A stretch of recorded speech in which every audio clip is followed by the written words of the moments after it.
నా మీద దయతో వచ్చిన వైడ్యూర్య మణిమాణిక్యాలతో ఇంత పెద్ద పూట నా మొహాన్ని కొట్టచ్చు కదా పాపం బిడ్డ అన్న దాంట్లో తప్పేముంది స్వామి. ఎంతైనా నా భక్తుడు నన్నే నమ్ముకుని బ్రతుకుతున్నాడు. ఈ రోజు వాడిని కుబేరుడిని చేస్తాను. అసంభవము లక్ష్మి. వాడు దరిద్ర దేవత మంచి స్నేహితుడు. అతనిని బాగుపరచుట బహుదుర్లభము. అయినను మీ మాట నేను వినను.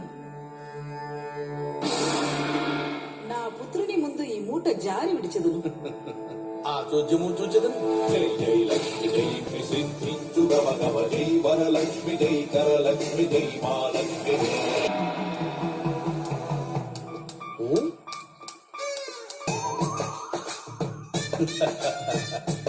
శరణం దక్షామి దానం శరణం దక్షామి అంతో కళ్ళు లేకపోతే చాలా కష్టం. ఏదో ఎక్కేత్రం ఏదో